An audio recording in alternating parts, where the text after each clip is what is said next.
الحمد للہ رب العالمین والصلاة والسلام علی سید الانبیاء والمرسلین سیدنا محمد وآلہ واصحابہ اجمعین۔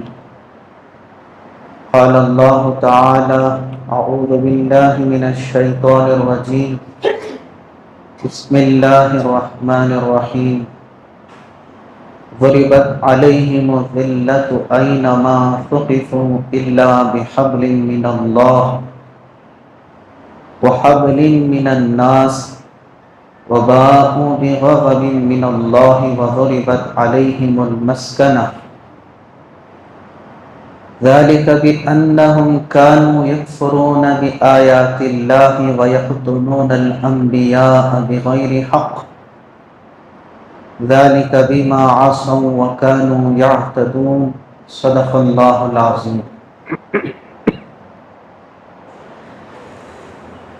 بزرگان محترم، سورہ آل عمران کی آیت نمبر 112 اس وقت میں نے آپ کے سامنے تلاوت کرنے کی سعادت حاصل کی ہے۔ اس آیت مبارکہ میں اللہ تبارک و تعالیٰ نے یہودیوں کا انجام بتایا۔ قرآن مجید نے جو پھٹکار یہودیوں پر لگائی ہے اس کا ذکر اس آیت مبارکہ میں فرمایا گیا ہے۔ یہودی کس کو کہتے ہیں؟ حضرت ابراہیم علیہ السلام کے دو بیٹے حضرت اسماعیل علیہ السلام جو اماں ہاجرہ سے ہیں، اور حضرت اسحاق علیہ السلام جو حضرت سارہ سے ہیں۔ تو حضرت اسحاق علیہ السلام کے بیٹے حضرت یعقوب علیہ السلام جو کہ نبی ہیں، حضرت یعقوب علیہ السلام کا دوسرا نام اسرائیل ہے۔ اسرائیل کے معنی آتے ہیں اللہ کا بندہ، خالص اللہ کی بندگی کرنے والا۔ تو حضرت یعقوب علیہ السلام کے 12 بیٹے، جن میں بڑے فرزند کا نام یہودا تھا، تو اس کی جو نسل چلی وہ یہودی کہلائی۔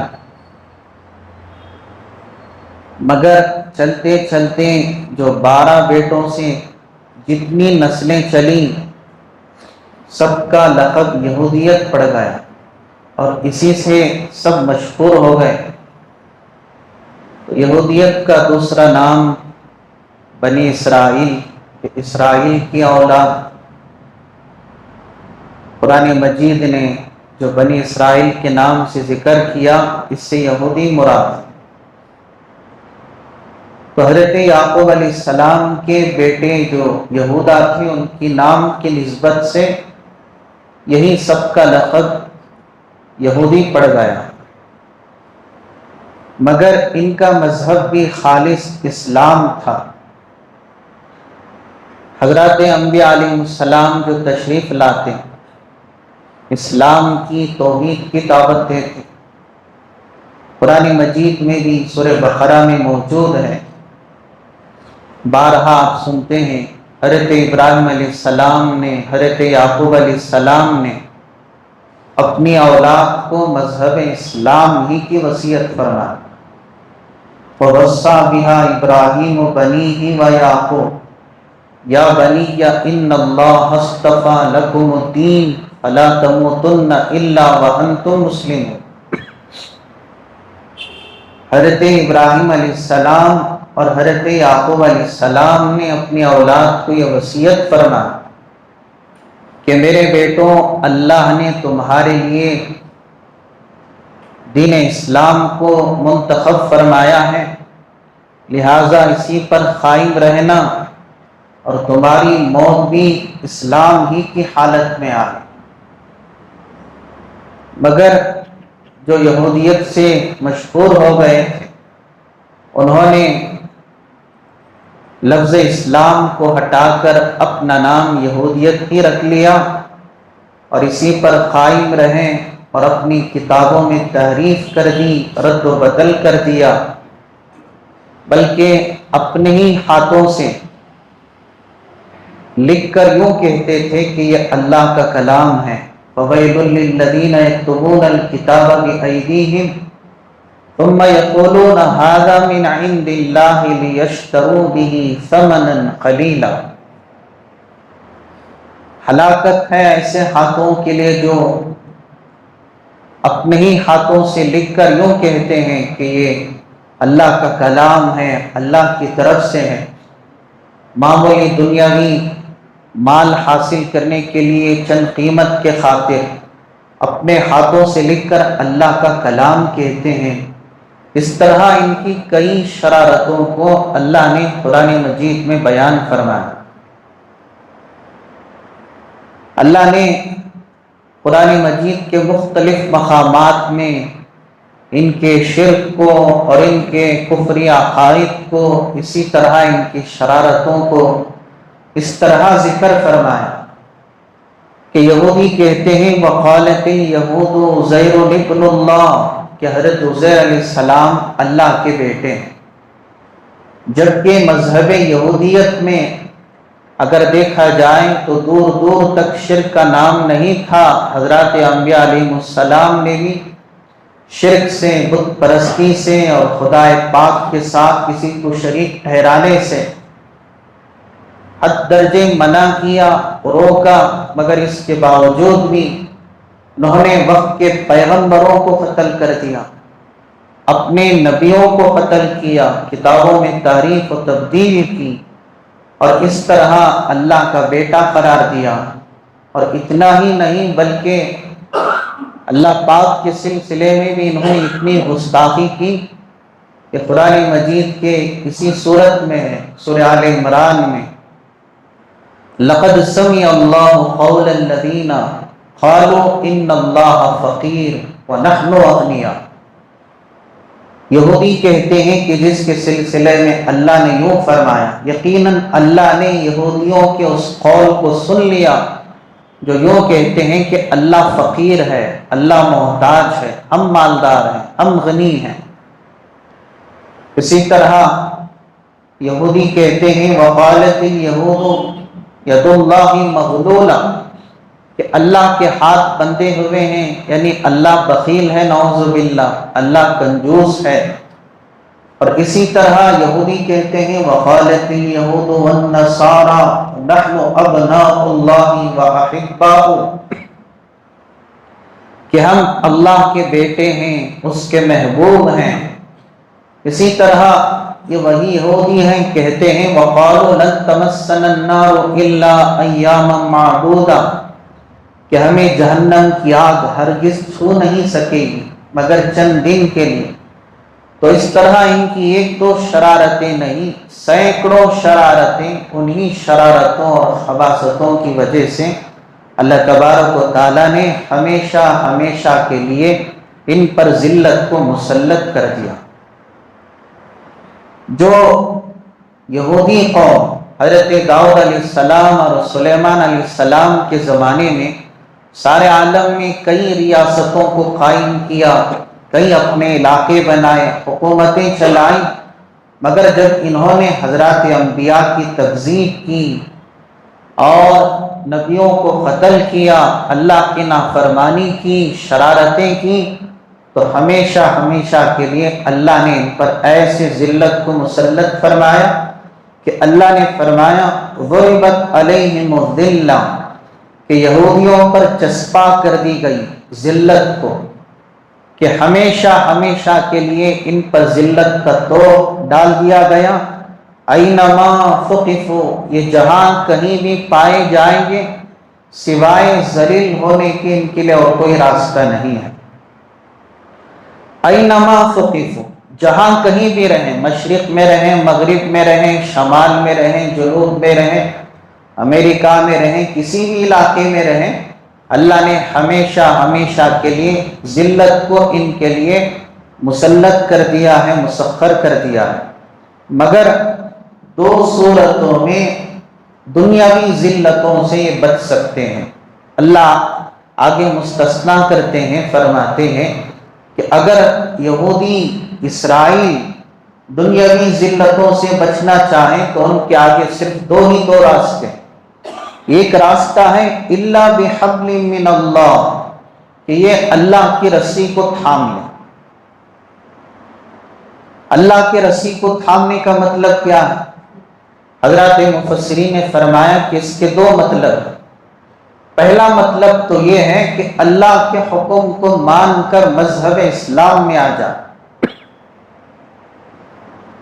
موجودہ جو دین ہے، مذہب ہے، اگر اس میں آ گئے تو پھر 100% دنیا کی ذلت سے بھی بچ جائیں گے اور آخرت کے عذاب سے بھی بچ جائیں گے۔ الا بحبل من اللہ، اگر اسرائیل والے یہودی ذلت سے، اللہ کے عذاب سے بچنا چاہتے ہیں تو پہلی صورت ہے اللہ کی رسی کے تحت آ جائیں، اللہ کی رسی کو تھام لیں۔ تو اس کا مطلب یہ ہے کہ مذہب اسلام کو قبول کر لیں، یہودیت کو چھوڑ دیں، تو ان کے لیے دگنا اجر ہے، فضیلت ہے۔ اور اس کا دوسرا مطلب یہ ہے کہ اللہ کے معاہدے میں آ جائیں۔ اللہ کے معاہدے میں آنے کا مطلب یہ ہے اگرچہ کہ مشرک ہیں، اگرچہ کہ یہ کافر ہیں، بت پرستی میں مبتلا ہیں، مگر مسلمانوں سے قتال نہیں کرتے، مسلمانوں سے جنگ نہیں کرتے، مسلمانوں کو تکلیف نہیں دیتے، زمین میں فساد نہیں مچاتے، بلکہ اپنی کتاب پر، جو کہ آسمانی کتاب پر، اس کے تحت وہ اللہ کی عبادت میں اگر مصروف ہو جائیں، مشغول ہو جائیں، تو ایسی صورت میں بھی دنیاوی ذلت سے تو بچ سکتے ہیں، مگر آخرت میں ان کے شرک اور کفر کی وجہ سے وہ دائمی عذاب ہوگا۔ مگر دنیاوی ذلت سے بچنے کے لیے ان کے لیے ایک راستہ یہ ہے کہ اللہ کے معاہدے میں آتے ہوئے اپنی عبادتوں میں مصروف ہو جائیں، مسلمانوں کو اذیت نہ پہنچائیں، تکلیف نہ پہنچائیں، یہ مراد ہے۔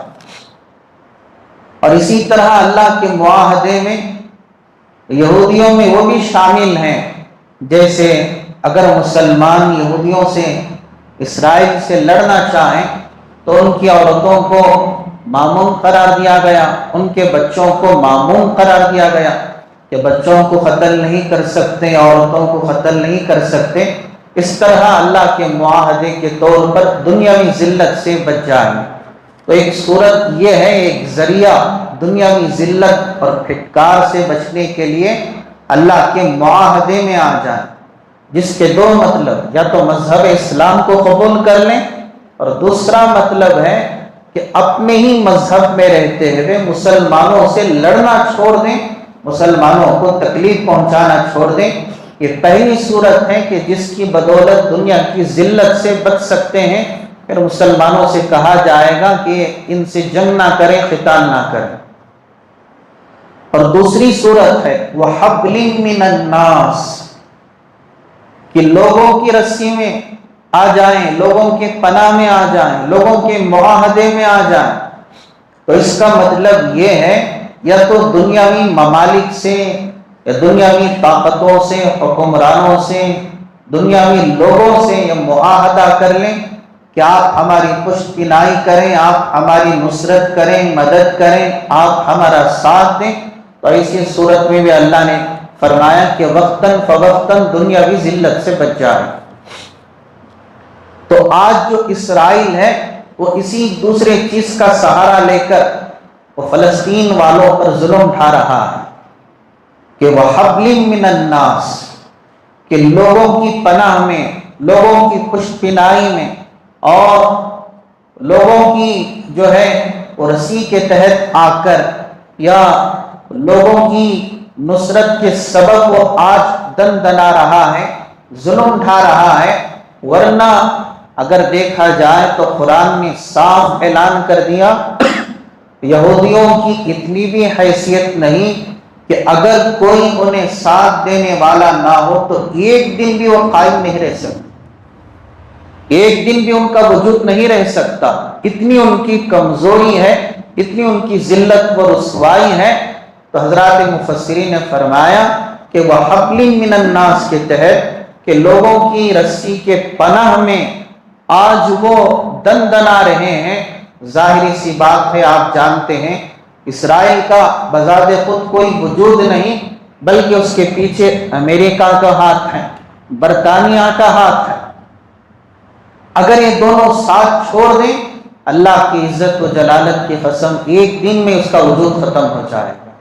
تو ان دونوں نے چونکہ ان کو مذہب اسلام سے، مسلمانوں سے دشمنی ہے، عداوت ہے، تو اسرائیل کو یہ سبب بنا کر، ہتھیار بنا کر اسرائیل کے ذریعے مسلمانوں کو ختم کرنا چاہتے ہیں، اسلام کو ختم کرنا چاہتے ہیں۔ ورنہ اسرائیل کی بذات خود کوئی طاقت نہیں ہے۔ اگر یہ لوگ، یہ امریکہ والے یا برطانیہ والے اس کا ساتھ دینا چھوڑ دیں تو آن کی آن میں اس کا وجود مٹ جائے، ختم ہو جائے۔ تو ان دو صورتوں میں آج دوسری جو صورت ہے کہ یہودی لوگوں کی پناہ میں ہے، امریکہ کے پناہ میں ہے، برطانیہ کے پناہ میں ہے، کہ جس کے سبب وہ دن دنا رہا ہے، ورنہ بذات خود اس کی کوئی طاقت نہیں، اس کی کوئی حیثیت نہیں ہے۔ تو وہ حبل من الناس وباءوا بغضب من اللہ، آخر کار ان کا انجام یہی ہے کہ یہ اللہ کے غضب کو لے کر لوٹے، اللہ کی ناراضگی کے مستحق ہو گئے۔ وَضُرِبَتْ عَلَيْهِمُ الْمَسْكَنَةُ، اور ان پر محتاجگی کو مسلط کر دیا گیا، فقر و فاقے کو، ذلت کو، پھٹکار کو مسلط کر دیا گیا۔ ذَلِكَ بِأَنَّهُمْ كَانُوا يَكْفُرُونَ بِآيَاتِ اللَّهِ، اس لیے کہ یہ وہ لوگ ہیں جو اللہ کی آیتوں کا انکار کرتے تھے۔ وَيَقْتُلُونَ الْأَنْبِيَاءَ بِغَيْرِ حَقٍّ، اور حضرات انبیاء کو ناحق قتل کیا کرتے تھے۔ تو ان لوگوں کے گناہوں کے سبب، جو کہ اللہ کی آیتوں کا انکار کیا، وقت کے نبیوں کو قتل کیا، ہمیشہ ہمیشہ کے لیے اللہ نے ذلت کو مسلط کر دیا۔ اگر اب کوئی یہ سوال کرے اب تو نبی نہیں ہے تو یہ کیسے اس ذلت میں مبتلا ہوں گے، تو حضرات مفسرین نے جواب دیا کہ ان کے آباء و اجداد نے جو نبیوں کو قتل کیا ہے، وہ اثرات آج بھی ان کے اندر موجود ہیں، اور اس کی پہچان یہ ہے، اب تو نبی نہیں ہے مگر اہل حق کو یہ قتل کر رہے ہیں، اہل اسلام کو یہ قتل کر رہے ہیں، اہل ایمان کو یہ قتل کر رہے ہیں۔ ظاہر سی بات پہ دنیا دیکھ رہی ہے کہ کس طرح مسلمانوں سے انہیں عداوت ہے، کہ بچے تک نہیں چھوڑے جا رہے۔ 3000 کو تو اخباروں کے ذریعے بتایا گیا، پتہ نہیں کتنے ہزاروں بچوں کو انہوں نے ختم کر دیا، کتنی ہزاروں عورتوں کو انہوں نے ختم کر دیا، کتنے جوانوں کو، کتنے بوڑھوں کو۔ تو وہی جو ان کے آباء و اجداد کے خون میں جو خباثت تھی کہ وقت کے نبیوں کو قتل کرنا، وہی اثرات، وہی اجزاء، وہی جراثیم ان کے خون میں بھی پایا جاتا ہے کہ اہل حق کو یہ جان جان کر قتل کرتے ہیں، اور اس طرح اسلام اور مسلمانوں سے عداوت کا مظاہرہ کر رہے ہیں۔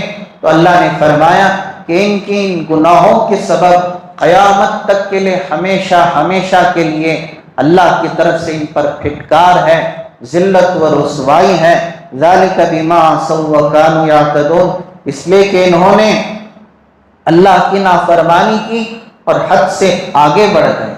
تو یہودی، اللہ پاک نے صاف صاف قرآن پاک میں یہ اعلان کر دیا کہ جب یہودیوں کا یہ انجام ہے، یہ حشر ہے، یہ ذلت ہے، یہ رسوائی ہے، تو اللہ نے اہل ایمان کو بھی قرآن مجید میں حکم دیا، یا ایھا الذین آمنوا لا تتخذوا اليہود والنصارى اولیاء بعضهم اولیاء بعض، کہ اے ایمان والو، یہود و نصارہ سے دوستی کا ہاتھ مت بڑھاؤ، ان سے دوستی مت کرو، اس لیے کہ سنو، اللہ نے فرمایا وَمَن يَتَوَلَّهُ مِنْكُمْ فَإِنَّهُ مِنْهُمْ، اگر کوئی تم میں سے یہود و نصارہ سے دوستی کرے گا تو انہی میں شمار کیا جائے گا۔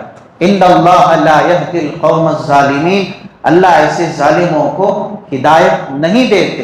اس لیے سرکار مدینہ احمد مجتبی صلی اللہ علیہ وسلم نے ہمیشہ خود بھی یہود و نصارہ کی مخالفت فرمائی اور اپنی امت کو بھی تعلیم دی۔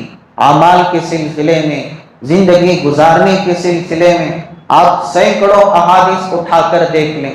محبوب خدا نے فرمایا خالف الیہود والنصارى، یہودیوں کی مخالفت کرو، عیسائیوں کی مخالفت کرو۔ عاشورے کے روزے کے سلسلے میں آپ اہتمام کرتے تھے۔ صحابہ نے عرض کیا کہ یہودی بھی رکھتے ہیں، تو آپ نے فرمایا ایسی بات ہے تو پھر ہم آئندہ سال سے 9 تاریخ کا رکھیں گے۔ مقصود کیا ہے؟ یہودیوں کی مخالفت کرنا۔ اسی طرح ایک ایک عمل کے سلسلے میں آپ نے فرمایا اگر تمہیں امامہ پہننا ہے، پگڑی باندھنی ہے، ٹوپی کے اوپر باندھ دو، اس لیے کہ یہودی بغیر ٹوپی کے پگڑی باندھتے ہیں۔ اور آپ نے فرمایا داڑھی چھوڑنی ہے تو اس کو کاٹنا بھی سیکھو، ایک مشت ہو جائے اور ایک مشت سے ایک انگل بڑھ جائے تو ایسی صورت میں جو زائد کچھ بال ہو اس کو کاٹ دینا، یہ بھی مسنون ہے، اسلامی طریقہ ہے۔ اگر کوئی یوں ہی داڑھی کو بڑھاتا رہے تو یہ یہودوں سے مشابہت ہے۔ حتیٰ کہ آپ نے فرمایا کہ اگر کوئی مونچھیں نہیں کاٹتا تو یہ یہود و نصارہ سے مشابہت ہے، وہ مونچھوں کو بڑھاتے ہیں۔ تو اس طرح ایک ایک طریقے میں سرکار مدینہ صلی اللہ علیہ وسلم نے یہود و نصارہ کی مخالفت کرنے کا پیغام دیا اور آپ نے ان کے طریقوں سے نفرت دلائی۔ تو آج بھی مسلمانوں کے لیے یہی پیغام ہے کہ اپنی زندگی کے ہر شعبے میں، ہر حصے میں، ہر لین میں ہم دیکھیں کہ کہیں ہم میں یہود و نصارہ کے طریقے تو موجود نہیں، کہ کہیں کوئی کھڑے ہو کر پانی پی رہا ہے، کھڑے ہو کر چائے پی رہا ہے، کھڑے ہو کر کھانا کھا رہا ہے، تو کہیں یہ ہمیں یہود و نصارہ سے نہ ملا دے، اس لیے کہ بالکل اسلام کے خلاف ہے۔ اسی طرح کوئی دسترخوان چھوڑ کے ٹیبل پر کھا رہا ہے، مجبوری ہے تو دوسری صورت ہے۔ تو غور کر لیں ہم زندگی کے چھوٹے چھوٹے حصوں میں، چھوٹی چھوٹی چیزوں میں کہ کتنے طریقے ہم میں یہود و نصارہ کے آ گئے، کتنے طریقے ہم میں اسلامی موجود ہیں۔ ضرورت اس بات کی ہے، سرکار مدینہ صلی اللہ علیہ وسلم نے فرمایا من تشبہ بقوم فہو منہم، جو جس قوم سے مشابہت رکھتا ہے وہ اسی میں شمار کیا جائے گا۔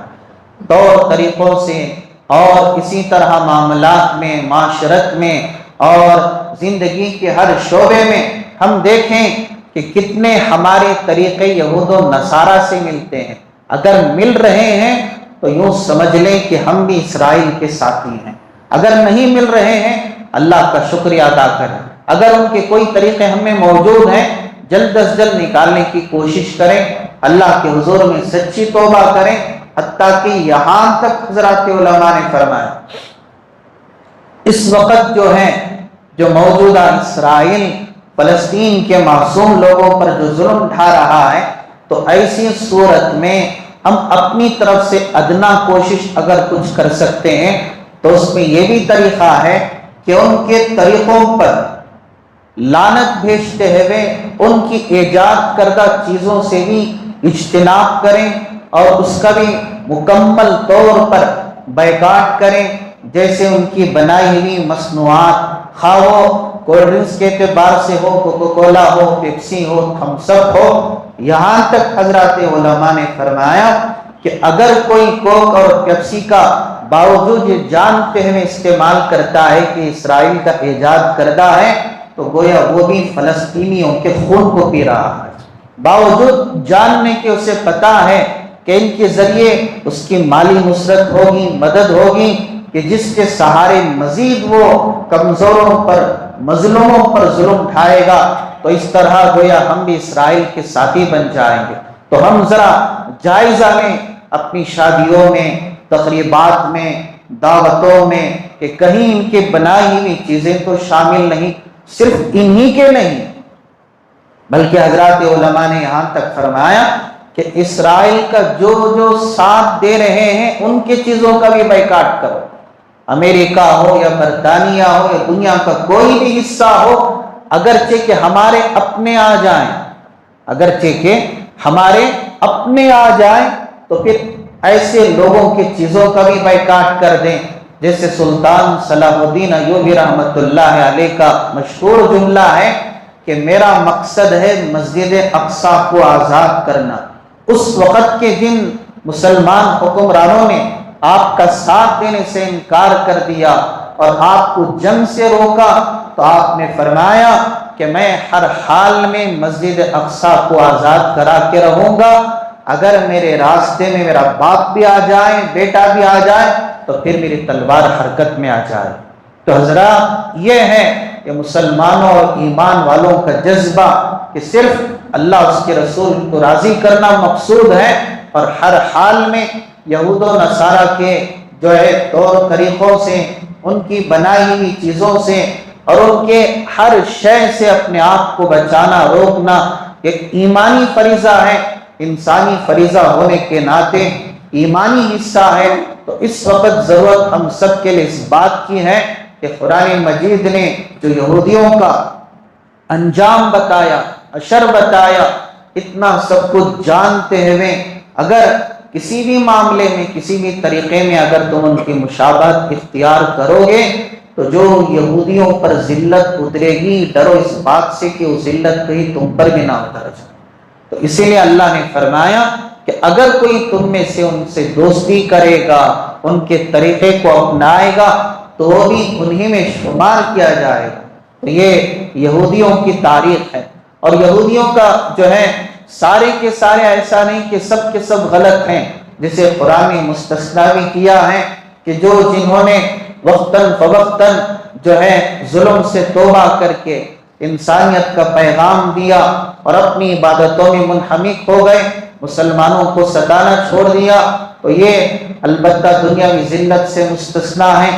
اگر بالکلیہ انہوں نے مذہب اسلام کو قبول کر لیا تو نور علی نور ہے۔ اس کا مطلب یہ ہے کہ سارے اسرائیل، سارے یہودی بھی غلط نہیں، ان میں جو اچھے ہیں اللہ بہتر جانتا ہے۔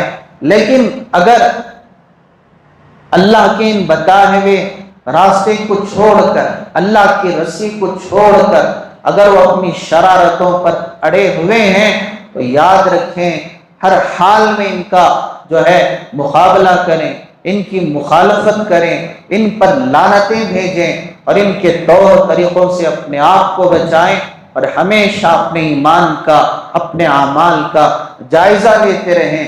اللہ تبارک و تعالی ہم سب کو کہنے سننے سے زیادہ عمل کی توفیق عطا فرمائے، اور پھر سے ایک مرتبہ اللہ ہمیں وہ جذبہ نصیب فرمائے جو حضرت سلطان صلاح الدین ایوبی رحمۃ اللہ علیہ کا جذبہ تھا کہ آپ ہمیشہ غمگین رہتے تھے، پریشان رہتے تھے۔ آپ سے پوچھا جاتا کہ آپ کیوں پریشان ہیں، کبھی ہم نے آپ کے چہرے پر مسکراہٹ نہیں دیکھی، تو آپ فرمایا کرتے تھے مجھے اللہ سے شرم آتی ہے کہ مسجد اقصی قید ہو اور میں مسکراتا رہوں۔ جب آپ سے پوچھا گیا کہ آپ کیوں پریشان ہیں تو آپ فرمایا کرتے کیسے مجھے زندگی میں سکون آ سکتا ہے، کیسے مجھے کھانے کی لذتیں محسوس ہو سکتی ہیں، کیسے مجھے نیند میں آرام نصیب ہو سکتا ہے، جبکہ فلسطین کے مسلمان قید ہوں، مظلوم ہوں، مسجد اقصی ان کے قید میں ہو، جب تک میں آزاد نہ کرا لوں میں چین کی سانس نہیں لوں گا۔ تو آپ نے زندگی کا ایک مقصد بنایا، اللہ نے آپ سے وہ کام لے کے دکھایا کہ آج بھی اس دھرتی کو سلطان صلاح الدین ایوبی کی ضرورت ہے۔ اللہ ہمیں بھی یہ جذبہ نصیب فرمائے، کچھ تو ہم بھی اپنی طرف سے کوشش کریں، اللہ ہمیں سے ہر ایک کو قبول فرمائے۔ آمین ثم آمین، وآخر دعوانا ان الحمدللہ رب العالمین۔ درود شریف پڑھیں۔ اللهم لك الحمد كله ولك الشكر كله، وصل على حبيبك سيدنا ونبينا ومولانا محمد وبارك وسلم۔ ربنا آتنا في الدنيا حسنة وفي الآخرة حسنة وقنا عذاب النار۔ اے اللہ ہم سب کے گناہوں کو معاف فرما، ہم سب کے خطاؤں کو درگزر فرما، رحم و کرم کے فیصلے فرما۔ کمزور مسلمان ہیں، کمزور ایمان والے ہیں، جبکہ یا اللہ جان بھی آپ کی امانت ہے، مال بھی آپ کی امانت ہے، جب چاہے آپ حکم دے کر ہمیں جان اور مال کی قربانی دینے کا مطالبہ کر سکتے ہیں، مگر افسوس ہے کہ یا اللہ ہم خواہشات کے غلام بن گئے۔ اے اللہ ہمارے اس جرم عظیم کو معاف فرما۔ زندگی کا اکثر حصہ دنیا کے خاطر، خواہشات کے خاطر ہم نے لگا دیا، اپنی طرف سے دین کے لیے، اسلام کے لیے ہم نے کوئی قربانی پیش نہیں کی۔ مالک بقیہ زندگی میں مذہب اسلام کے لیے، تیرے نبی کے لیے جینے والا بنا، مرنے والا بنا۔ اے اللہ بالخصوص اس وقت اے اللہ سرزمین فلسطین کے مسلمانوں پر خاص نظر کرم فرما۔ اے اللہ کتنے مسلم ممالک ہیں، کتنے مسلمان حکمران ہیں، سب کی زبانوں پر تالا لگا ہوا ہے، باوجود ذخائر کے، طاقتوں کے اے اللہ اسرائیل کے غلام بنے ہوئے ہیں۔ اے اللہ تو ہی مدد کر سکتا ہے، تو ہی رحم کر سکتا ہے۔ اے اللہ سارے عالم سے، جہاں جہاں سے مسلمان دعائیں کر رہے ہیں، تڑپ رہے ہیں، بہت سے ایسے ہیں بندے بندیاں روزہ رکھ کے دعا کر رہے ہیں، صدقہ خیرات دے کر دعائیں کر رہے ہیں، تہجد کی نمازوں میں دعائیں کر رہے ہیں۔ اے اللہ کسی کا رونا ضرور تجھے پسند آئے گا۔ مالک اپنے کرم سے فلسطین کے مسلمانوں پر خاص نظر کرم فرما۔ اے اللہ ان ماں باپ کے حوصلے کا ہم کیا کہیں کہ اپنے ہاتھوں سے معصوم بچوں کی نعشوں کو اٹھا رہے ہیں، اپنے ہاتھوں سے معصوموں کو کہ جنہیں ایک زمانے میں گود میں کھلایا کرتے تھے، جنہیں کندھے پر بٹھاتے تھے، دکان لے جاتے، اے اللہ ان کے کھلونے دلاتے، آج انہیں کفن پہنا کر گڑھے میں ڈال رہے ہیں۔ کیسے وہ صبر والے ماں باپ ہیں، پھر بھی یا اللہ وہ بھی انسان ہیں، آج ان پر قیامت ٹوٹ پڑی ہے۔ اے اللہ بہترین بدلہ انہیں عطا فرما۔ اے اللہ جتنے شہید ہو گئے ان کے درجات کو بلند فرما۔ اے اللہ جتنے زخمی ہیں اپنی قدرت سے صحت نصیب فرما۔ اے اللہ جتنے بے روزگار ہیں، بے چھت ہیں، جتنی ان کی ضروریات ہیں، ہر ضرورت کا پورا کرنے والا تو اکیلا اللہ ہے، تیرے لیے کوئی مشکل نہیں، تو وہ اللہ ہے۔ بچانے پر آئے تو یوسف علیہ السلام کو گہرے کنویں سے تو نے نکالا، جبکہ خود ان کے بھائی انہیں مارنا چاہے لیکن تو نے بچا کے دکھایا۔ اے اللہ فلسطین کے مسلمانوں کی حفاظت فرما، ظلم کی انتہا ہوگی، اے اللہ ظلم کی انتہا ہو چکی ہے، اے اللہ اپنی مدد کو ظاہر کر دے، اپنی نصرت کو اتار دے یا اللہ، اپنی مدد کو اتار دے یا اللہ، اپنی مدد کو اتار دے۔ اے اللہ ہمیں بھی اے اللہ ان مظلوموں کا ساتھی بنا، جس طرح بھی ہو سکے۔ اے اللہ اس وقت جہاں ہم موجود ہیں اے اللہ یہود و نصارہ کی مخالفت کر کے ان اہل ایمان کے ساتھی بننے کی ہم سب کو توفیق عطا فرما۔ اے اللہ ان مظلوموں کے ساتھی بننے کی ہم سب کو توفیق عطا فرما۔ اے اللہ انگلی کٹا کر شہیدوں میں نام لکھانے والے ہم مسلمان ہیں، ہم اتنے کمزور ہیں، رائے کے دانے کے برابر بھی اگر عمل ہو تو اے اللہ اس کو بھی قبول فرما کر اے اللہ ہمیں دنیا اور آخرت کے اے اللہ پکڑ سے بچا لے، اپنی ناراضگی سے بچا لے، اپنی گرفت سے بچا لے، ہمیں ظالموں میں یہود و نصارہ میں شامل نہ فرما۔ اے اللہ کرم فرما، رحم فرما، احسان فرما۔ اے اللہ جب تک زندگی باقی رہے ایمان اور اسلام پر استقامت نصیب فرما، جب موت کی گھڑی آئے تو کلمے والی موت نصیب فرما۔